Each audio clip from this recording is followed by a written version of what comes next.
me présente, je m'appelle Domi, sous le nom de Les Ruchers de Domi. Donc je me présente, je vais faire, alors je suis d'abord apiculteur depuis 1995, j'ai toujours eu des ruches, jusqu'à aujourd'hui j'en ai une bonne cinquantaine quoi. Bon, en comptant les essaims, ça en fait un peu plus, mais bon, comme ça va, ça vient. Et donc, je suis à la retraite depuis à peu près 2 ans, 3 ans. Et donc, ça devient mon activité principale, hormis le sport que je fais, la course à pied, la randonnée à pied, randonnée en ski, randonnée en VTT, ski rando. Bon bref, voilà, je bouge un peu quoi quand même. Donc le but de cette vidéo, c'est de me présenter, c'est de vous montrer un petit peu le programme que je vais réaliser toute l'année 2022. C'était un petit projet que j'avais depuis un moment. Voilà. Maintenant que j'ai un peu plus le temps, donc en fait je vais faire des tutos tout au long de l'année en fonction de l'avancement de la saison, c'est-à-dire qu'on sera au rucher tout au long de l'année. La partie, alors j'ai déjà fait des vidéos sur la fabrication de candy, monter une ruche, distribuer le candy, sous-peser les ruches, évaluer les provisions, voilà. Et donc là, je vais continuer des vidéos. Donc je vous conseille évidemment de vous abonner, quoi, si vous voulez suivre tout ça, sinon vous allez louper des épisodes. Donc je vous conseille fortement de vous abonner sur le petit bouton rouge abonnement. Voilà, de liker, mettre des pouces et puis voilà, de regarder mes vidéos, surtout jusqu'à la fin, parce que c'est là où des fois je donne des informations qui sont nécessaires. Voilà. Donc on va faire ça tout au long de cette année 2022, et puis si ça marche bien, je continuerai les années suivantes. Donc on verra les premières visites de printemps. Alors moi je suis à 600 mètres d'altitude, évidemment. Alors j'ai quand même des ruches sur la côte, du côté de Sanary là-bas. D'ailleurs on m'a appelé, là j'ai une ruche apparemment qui est par terre, avec le vent qu'on a eu. Bon bref, c'est quelqu'un qui va me la remettre droite, quoi, voilà, ou sinon je vais être obligé de descendre, mais bon. Donc on verra les premières visites de printemps. On verra, on parlera un petit peu des cadres de couvain, on parlera un petit peu du marquage des cadres, du repérage des cadres en fonction de leur année. Parce que vous savez que les cadres, il faut les changer régulièrement. Voilà.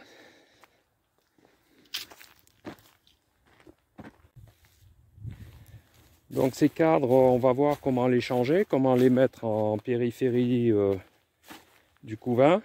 Enfin, que les vieux cadres noirs, parce que vous savez que les vieux cadres noirs, il faut les changer régulièrement, parce que au plus ils sont noirs, au plus chaque larve, enfin je rentrerai dans le détail plus tard, chaque larve quand elle naît laisse une particule au fond de l'alvéole, et qui avec le temps, ça s'additionne jusqu'à avoir des abeilles toutes petites et qui sont des non-valeurs. Enfin bon, là j'y reviendrai, je ne vais pas m'étaler là-dessus.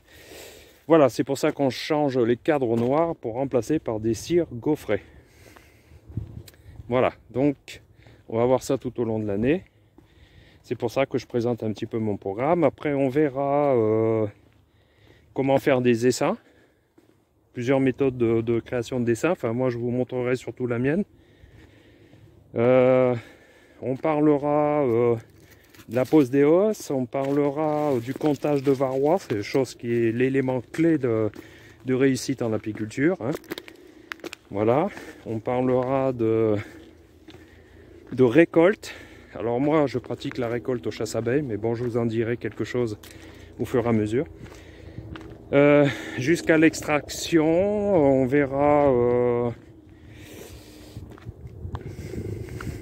la mise en pot, etc. Bon bref, voici le programme donc de 2022. Donc je répète, si vous voulez suivre à la lettre toutes mes consignes, toutes mes années d'apiculture, Voilà, que je donne gratuitement, comme ça, par plaisir, quoi. Alors, je vous ferai découvrir aussi une activité que je réalise aussi avec mon ami Leandro. Enfin, c'est son activité à lui principale, hein, d'accord. Moi, je lui donne un coup de main, en fait, pour gonfler des montgolfières. Ensuite, d'aller les récupérer et de plier la montgolfière. Voilà, en gros, je vous ferai un petit topo là-dessus. On pourra suivre donc aussi ses aventures, hein. Des belles aventures.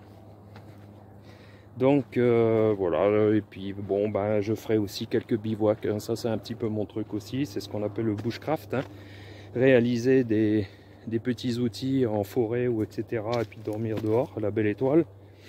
Enfin bon, voilà, pourquoi pas faire le tour d'un lac en canoë sur 3 jours avec mon ami Oli, que je vous présente. Ça, elle est tout le temps avec moi. Voilà. Bon, bref, voilà. Donc, on découvrira tout ça. Bon, après, ça vous intéresse ou ça vous intéresse pas, hein, mais enfin, bon, voilà. Ça, c'est pour ceux qui veulent voir autre chose que de l'apiculture. Mais mon activité principale, évidemment, je reviens dessus, c'est l'apiculture. Voilà. La partie élevage, hein, élevage de rennes, sélection de rennes, sélection de cellules royales, couveuses, c'est toute la partie élevage qu'on verra ensemble. Et on verra aussi fabrication d'essaims, ça je l'ai un peu dit tout à l'heure, la distribution des cellules. Voilà. Je vous présenterai aussi mon amie Lolo, si elle accepte d'être filmée, quoi, évidemment. Sinon, bah, je la filmerai discrètement, mais bon, visage couvert, quoi, je pense, parce que bon, je sais pas, on verra. Elle me dira. Lolo qui est spécialisée dans la gelée royale. Elle fait plein de petites choses. Elle fait du bivwrap, hein, de la cire qui est fondue et imbibée dans du tissu. C'est une méthode bien connue, hein, pour conserver les aliments, un sandwich pour emballer. Enfin, c'est un emballage en fait, hein, le bivwrap. Voilà. Donc je vous la ferai découvrir un petit peu aussi. Et puis donc son activité principale, comme je le disais, c'est la gelée royale. Voilà, voilà. Donc c'est quand même du travail. On la filmera un petit peu, si elle veut bien. Et puis voilà quoi. Vous verrez aussi certainement mon ami David, qu'on appelle Dave, en diminution, qui lui aussi a pas mal de ruches, un petit peu comme moi. Et on travaille souvent ensemble, donc j'aurai peut-être l'occasion de vous le présenter. On travaille un petit peu de plus en plus en binôme, voilà, pour faire des essaims, pour toutes ces activités-là. Voilà, s'il accepte d'être filmé, je le saurai vite. Voilà, sinon j'ai un gendre aussi qui fait de l'apiculture, là. Il a une petite vingtaine de ruches, là. Voilà, depuis quelques années. C'est Michael, on l'appelle Mick. Puis j'ai un autre gendre aussi qui a tendance à vouloir s'y mettre. Là, il a juste une ruche là pour l'instant. Voilà.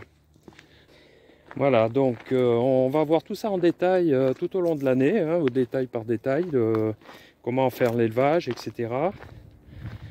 Surtout, alors je répète encore une fois, mais n'oubliez pas de vous abonner parce que sinon vous allez louper des parties, puis après vous allez me poser des questions. Et ça, comment on fait? Alors que j'en aurais fait certainement un épisode ou deux là-dessus, quoi.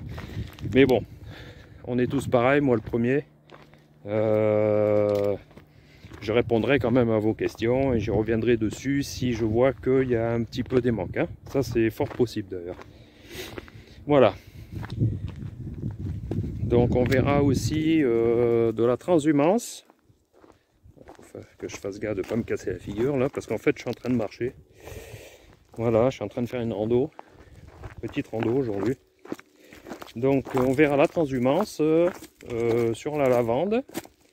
On verra la transhumance en haute montagne, en moyenne montagne. la transhumance dans la Drôme. Donc la transhumance dans la Drôme, on verra Céline, je pense qu'on la rencontrera, qui est chef d'exploitation des vignes là-bas. Elle a des vignes et elle me passe un petit bout de terrain pour mettre des ruches, quoi, voilà. Alors certains ont dû voir que j'avais mis aussi une vidéo, c'est comment faire du feu par friction. Voilà, j'aime bien le mode survie. Je trouve ça rigolo. Et voilà, comment faire du feu par friction. Alors j'ai mis une vidéo, hein. Il y a certains ont certainement dû la voir. Certains ont certainement... Bon bref, voilà, c'est rigolo, je trouve ça rigolo, j'aime bien, quoi. Ça va un petit peu avec la nature, parce qu'en fait je suis passionné de nature, hein, évidemment. Pour faire de l'apiculture, il faut déjà être passionné sur la nature. Sachant que l'abeille est une bonne lecture de l'état de la nature. Lecture de la nature. Voilà. Bon, je vais arrêter là de blablater, de déblatérer sur des trucs. On va pas faire que de parler, hein. Il va falloir mettre tout ça à profit. Sachant que j'ai déjà quand même fait des films les années précédentes. Mais bon, là, je vais refaire des films. Ce sera au goût du jour. La dernière édition. Bon, ben vous verrez aussi certainement des bêtises, hein, parce que des bêtises en apiculture, tout le monde en fait. Moi le premier. C'est pour ça que je fais des tutos pour justement pour partager, pour pas vous fassiez les mêmes bêtises que moi, quoi. Voilà. On appelle ça des dominicades. J'ai oublié de dire aussi, on verra aussi des choses en atelier. Parce que l'apiculture, c'est pas que dans la nature. Bon, on est quand même pas mal dans la nature, il est vrai, mais bon, il y a quand même de la préparation à faire en atelier, c'est-à-dire le montage des cadres, le montage des cires gaufrées, montage des ruches, enfin des prototypes. On verra les fiches de visite aussi, comment je réalise mes suivis de ruches, hein, qui sont chacune numérotées. Bon, parce qu'après, il y a plusieurs solutions où on marque sur la toiture, sauf que la toiture, moi, j'aime pas trop, parce que les voleurs, ils ont tous les renseignements qu'ils veulent, hein. Ils font leur premier choix en fonction de ce qui est marqué sur les toitures. Bon, mais bon, des fois ça dépanne, ou alors il faut utiliser des codes, hein, des codes que vous avez, des bigrammes, des trigrammes, enfin voilà. Sinon, il y a la fiche de suivi qui est sous la toiture, fiche de suivi dans un classeur. Enfin, moi, c'est celle-là, la dernière que j'utilise, les fiches de suivi dans un classeur. Voilà. Comment j'organise aussi mon apiculture. L'hiver, comment je déploie mes projets. Et en fonction de ça, je fais ma liste de matériel, etc. Et je planifie aussi la planification. C'est important. Bon, là, celui qui a 2-3 ruches, pas besoin de faire autant de choses que ça. Mais lorsqu'on a plusieurs ruches, il faut quand même un minimum d'organisation, quoi. Hein, ça évite d'oublier des choses. Bon, il est vrai que les images doivent bouger un peu. Mais bon, c'est pas le but des images, là. Le but, c'est surtout de m'entendre parler de ce que je vais développer. Voilà. Après, je vais m'équiper de stabilisateurs pour mieux filmer, etc. évidemment, quoi, hein. Voilà, donc vous pouvez m'écouter, mais pas forcément me regarder. Par contre, ça ne vous empêche pas de vous abonner. Voilà. Alors, pourquoi j'ai créé ma chaîne YouTube? Pourquoi moi? Parce qu'en fait, je suis souvent sur YouTube, hein, comme vous d'ailleurs. Je suis souvent sur YouTube pour l'apiculture. On apprend tout le temps, hein. C'est pas parce que j'ai presque 30 ans d'apiculture que j'apprends plus rien. Loin de là, j'apprends encore tous les jours. Comme tout le monde. Celui qui dit je connais tout. Bon, bref. On va pas philosopher. Donc j'ai créé cette chaîne apiculture parce que déjà avant j'avais pas le temps parce que je travaillais. C'est vrai que ça prend quand même du temps.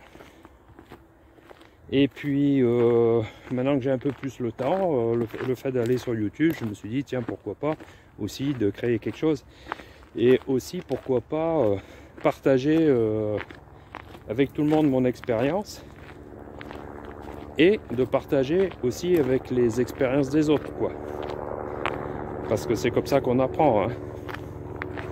Voilà, ça va dans les deux sens en fait, hein. Alors, vous avez peut-être le soleil dans la figure, là je vais changer de côté. Il en fait un de bruit lui. Voilà, donc voilà, c'est partager mon expérience avec tout le monde. Voilà, c'est parti de là en fait, tout est parti de là. Voilà, ça va pas plus loin. Ça permet de bien connaître les bonnes pratiques chez tout le monde, hein. D'ailleurs, on verra certainement d'autres apiculteurs, hein. Je ferai peut-être des films aussi, pourquoi pas. Voilà, comme ça on verra un petit peu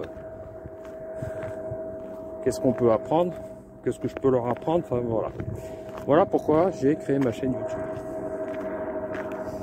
Donc n'hésitez pas à me faire des remarques, j'y répondrai dans les plus brefs délais, quoi. Et puis voilà. Alors je fais partie d'une association, hein, une association d'apiculture. Je sais pas si je peux dire le nom, alors je me renseignerai quand même avant pour vous le donner, si j'ai bien le droit, parce que voilà, on n'est pas loin de 400 adhérents. C'est tout ce que je vous dirai pour l'instant. Et dans cette association, j'enseigne, on a tous un rôle là-dedans, d'enseignant, quoi. On a des stagiaires.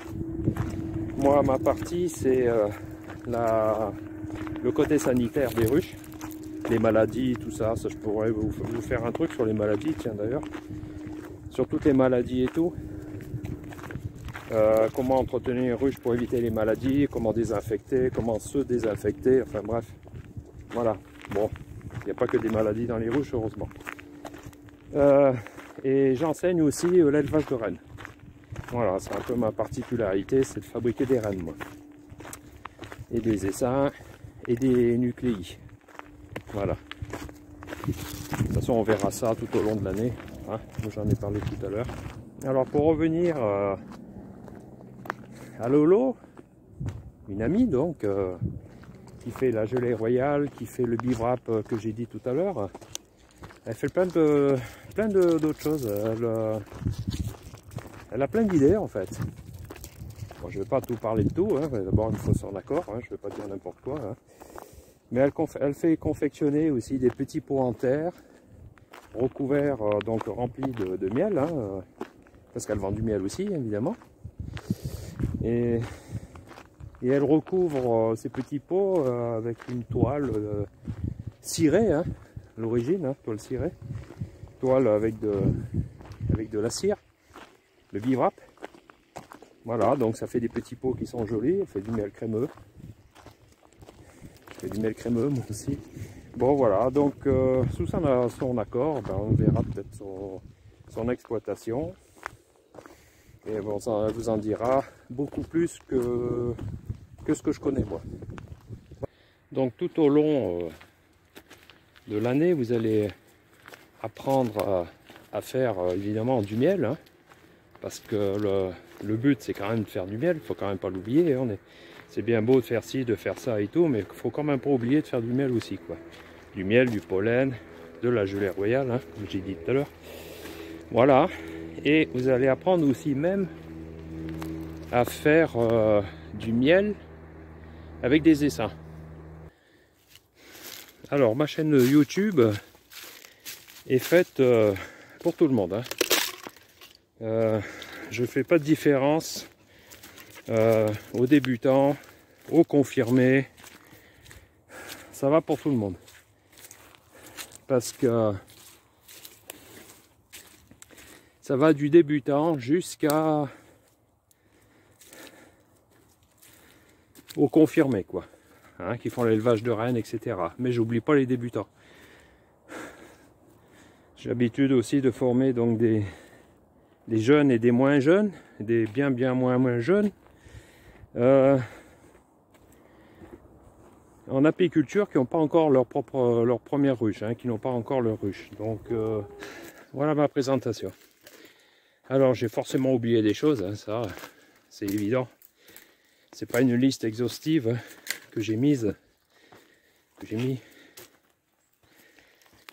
Si j'oubliais des choses, ben, vous le verrez forcément dans les vidéos au fur et à mesure de l'année qui va s'écouler.